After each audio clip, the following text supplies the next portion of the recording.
Dear Erika, I thought it best to do this publicly. I think public conversations keep everybody honest. And there are some things that certainly need to be clarified because sometimes the gap between the truth and the lie is what happens behind closed doors. You and Charlie began dating in earnest in 2019, and in retrospect, it was accompanied by a season of a lot of change. For one, I was getting married and virtually, therefore, joined at the hip with my fiance. He was sort of a new third wheel at all of our events. A few months later, on May 1st, the public was informed that I was resigning from my position as the communications director of Turning Point USA. Now, there has been a lot of public speculation as to what led to that decision. The media ran with it was anti-Semitism or some disagreement about Kanye West, but that wasn't true. None of that was true. The truth, and I think that you very well know what the truth is, because you were around for it, is that Charlie and I had a disagreement which fractured my trust in him. He did something that he had never done before. He lied to my face about money. Now, in retrospect, I believe that the manner in which I discovered the lie might have been by design, but there's no need for us to delve into conspiracy when the facts are plenty enough. Charlie had taken a meeting down in Florida with Ike Perlmutter at Mar-a-Lago. It was a fundraising meeting. For whatever reason, he did not want me to know about this meeting, and that was strange. It was meant to be kept a secret. Strange because we had always collaborated on and taken those sorts of meetings together. Anyway, I found out about it, and I decided to ask him casually as we were riding up an elevator at the Trump Hotel in D.C. I said to him, have you heard from Ike recently? And he looked me right in the face just as he was getting off on his floor. And he said, no, I haven't. I haven't heard from him in like 2 weeks. And I then said back to him, really, Charlie? Because you had lunch with him yesterday at Mar-a-Lago. And I saw his stomach drop. His entire face looked, as if he was going down a roller coaster. He stuck his arm back in the elevator really quickly and tried to explain it away. He then pivoted toward an apology, but obviously the damage was done. And if I'm being honest, I was as hurt as I was shocked and confused by it because we were close. We did go back down to the lobby. We sat at a table and we talked. I don't even remember whether or not I was angry. I probably was. That does tend to be my choice emotion. But deep down, there was a part of me that knew that it was coming because of a lot of the new hires that were coming into Turning Point USA post-Kanye tweet. Charlie had new people in his ear that were hijacking his ambition, making him believe that money was the truest measure of success. Charlie was a brilliant fundraiser. Everybody knows that, but he was also young. He was naive to what the wrong money could invite into his life. And I warned him. I warned him in that restaurant. I warned him specifically about Stacey Sheridan. Everything about her made my skin crawl. And I suspected she and Tyler had something to do with it. I also warned him about Schaefer Security and Dan Flood. You can check the text messages because you have them. And now I am left wondering, obviously, if Charlie had heeded my advice, if he would still be alive. I've also come to another realization that I missed at that time. Maybe the newest and the biggest influence in his ear. Who was that, obviously? It was you. You were the newest and biggest influence in Charlie's life. You kind of all arrived at the same time. And you too, Erika, you lied to my face as we sat down in that hotel and we spoke for 4 hours. But I want to be clear, it was different. You see, with Charlie, I could forgive him. We were always like brother and sister. We went on tours thereafter.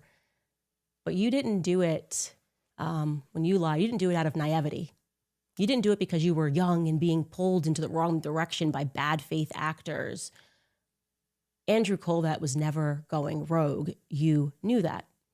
Every single evil thing that was done to me was done with your blessing. And I consider the onslaught of attacks that I had to endure, they were evil. Because you knew I was telling the truth and you authorized people with an incredible amount of money to attack one of the few people in politics who was actually grieving your husband. You knew we had a deep friendship. You knew I was telling the truth about the Catholic thing, about everything. You allowed these people to lie and to say that Charlie and I hadn't spoken since 2019. I mean, it's crazy how much of a lie that was. You authorized it, and I now know that. The question is why? It was so cruel. It was so mean, right? Why impart that on someone who you know within a sea of snakes actually cared about Charlie and didn't want anything out of the organization? Maybe it's because I was like a loose end, one person that wasn't controlled by an organization. I'd just kind of proven that I'd rather lose everything to say something that I don't believe, least of all for money. I mean, maybe it's also because you have his phone. And when I revealed to the public that he had predicted his own death in remarkable detail, maybe you went back and you read the rest of those messages, the ones that I haven't yet revealed to the public, because in retrospect, those messages they're pretty terrifying because they're precise and it feels prophetic. Charlie was gifted. You know that. I know that. And the government most certainly knew that as well since he was a kid, which is why it was at least very interesting to me that you told the New York Times, something that most people didn't pay attention to, but you told the New York Times the night before his murder, Charlie's, and I'm going to quote this, you said that Charlie's adrenal glands were just going off. He couldn't sleep. I know enough about Charlie to know what that means. That means that Charlie was being bothered. He was probably having visions like he was in 2018, probably a clearer vision than the one that I had that you guys tried to mock, that danger was coming. And I'm going to go ahead and say that it wasn't about a Jezebel article written by some leftist. Please stop saying that because it's not true. I know Charlie, a leftist article didn't upset him in this way, didn't make him call a priest to pray over him. He thought someone was going to kill him. He did. He expressed that in writing, and you did not lose those text messages. You knew that. Charlie and I spoke a lot about his third eye. That's why that sentence caught my attention in the article. He spoke about the street lamps that would go off when he would run, about the special school that he had to go to. We spoke about a lot of the things that were strange in our childhood, the testing that both of us had to endure. We spoke about the fact that we could both astral project. You know all of this, of course. You have his phone. And how surprised we were when we learned that not everybody does that naturally. Sleep paralysis, you name it. We had conversations about it.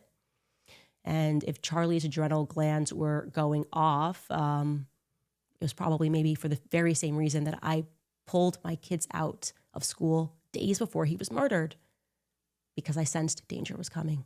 And since we are being open, I also want you to know that it struck me as odd when you said in that interview with Jesse Waters that you wanted Charlie to have a good night's sleep. He was so excited. So you sent him to sleep in his daughter's room. You know, it just registered to me as a little bit backwards. If I wanted my husband to have a good night's sleep because of something he had the next day, I'd probably let him sleep in the room and I would sleep in my daughter's room. I flagged that. I also thought what was interesting is that you said the next morning when he snuck in, he grabbed his wedding band. Again, minor detail, but I asked myself, why was his wedding band off? But enough with speculation. Here are the facts. I now have verifiable proof in writing that Justin Strife and you lied to me. You know exactly who Pierre is. Why did Justin Strife say that he had never heard of Pierre? It's crazy. Justin, why would you do that? Justin, you know him. You've met with him. You've personally met with Pierre. Erika, you've met with him in the wake of Charlie's death. I have, again, verifiable proof. So you can call your lawyers. You can spend another $1 billion on PR if you want to. Tell your lawyer to call my lawyer. I mean, you guys certainly have the money to do all of these things. It's not going to wipe away the truth. Okay. The truth is that there was a deal on the table with Pierre, who, yes, is from France, born in France. And that deal was worth billions. Not millions, billions, plural, billions of dollars. Just after Charlie was shot, and again, I have proof, Pierre had a phone call with Justin Strife. He also had a phone call with Mr. Don Erika of Turning Point USA down in Tampa. And You know what's really odd? Somehow this Frenchman, Pierre, he knew that Charlie was dead before the rest of the world did. How did he know that? How did he know before I knew? Especially because he wasn't yet a donor to Turning Point USA. Why was he given so much priority? Frenchman. I'm interested. I know that after Charlie died, that deal went through. Yeah. I mean, if I'm lying, this would definitely fall within the category of defamation. So, yeah, I'm all in on this one. I'm guessing, by the way, regarding this, Pierre, that this might be the reason that the White House never got back to me regarding the French Foreign Legion being involved with Charlie's assassination. Because, I don't know, there could be a French angle here. Could this be a motive? Could billions of dollars be a motive? I mean, I'll just ask some immediate questions. My question would be, why would a devout Catholic Frenchman be looking to give billions of dollars to an evangelical organization? Is that not weird? Just objectively weird? Gosh, that's a pretty big investment. Just really care about free market capitalism?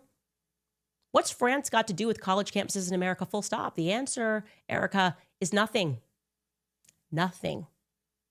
And one of the things that when I was a kid, and other GATE kids, since we've been speaking about the GATE program, when they put you in these special classes, they test you frequencies, sounds, they made us drink fluoride, all the weird stuff. But one of the things that they're especially interested in is how quickly you can put together puzzles. And I want you to know that I excelled at that. I was really good at putting together puzzles. I gotta tell you, I think the picture is starting to emerge here. I think I was right. My best guess is that it was Pierre Falcone all along of Angola Gate. We talked about it on the show. France, Israel, the United States. This time it would be Egypt rather than Angola, all working together. Maybe they were getting the band back together to traffic because, there's been a lot of trafficking that just keeps coming up in this investigation. These countries, these satellite of countries, you trying to pretend with your billions of dollars, got a PR, we can do all of this. And it was so crazy. Oh my God. A little joke about the Egyptian planes. What? Nothing to see here. This is my theory. There's a lot to see here because you were lying to cover Bibi Netanyahu's tracks. That's very strange. You were there when Bibi Netanyahu called. Andrew told me that Bibi offered to take Turning Point USA to the next level and that Charlie turned him down in the Hamptons at the dinner that you were a part of, but you don't remember that part. You say he's just calling about a letter that Charlie wrote 5 months earlier. The dinner that you thereafter allowed an army of influencers to claim never actually happened, but you were there. Oh, I was there every step of the way. None of this ever happened. Nobody wanted to address Bibi calling. Nobody made any statements about that. Full-blown psyop, psychological operation. Truly, everything that you guys did, not only was it cruel, but I think the real motivation was you just thought you could psychologically break me. Because that's what this whole thing has been. It's been one big psyop. Very well funded because there's a lot of money on the line. If nothing happened in the Hamptons that was out of the usual, why the panic?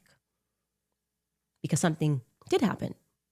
Charlie told Bibi Netanyahu no. Bibi, also, Charlie had declined to have Bibi on his podcast. When Bibi went on a little PR tour, Charlie didn't want to have him on the podcast, according to Andrew. So Charlie seems pretty done with Israel, right? You don't want to have on the prime minister of Israel?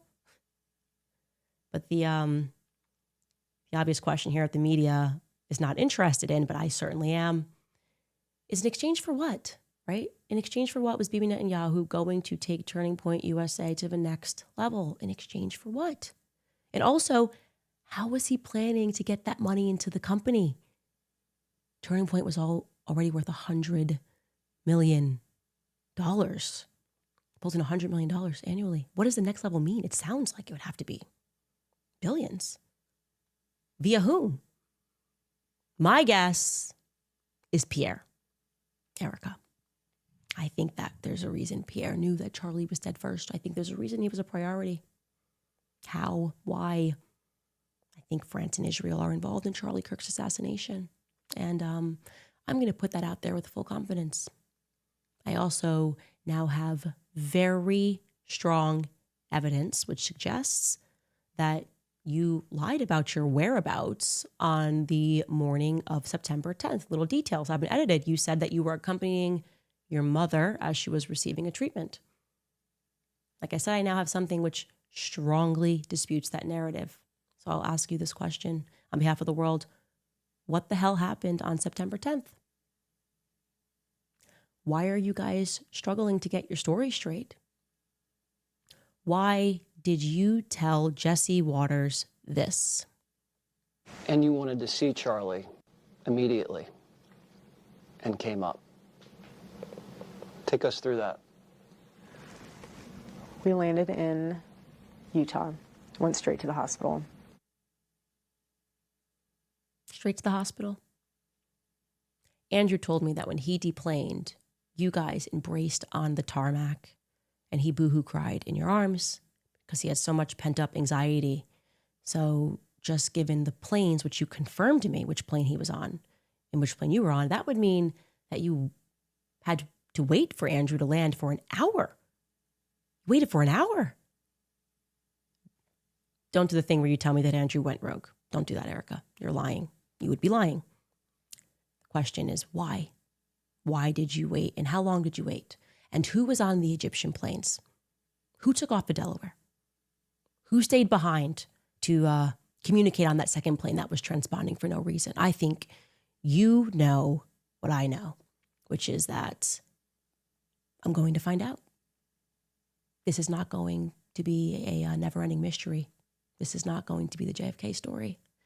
I'm going to figure out exactly what happened, and I'm getting very close, against all odds, against billions. You might have the billions, but I have the truth. So that's what I wanted to say to you.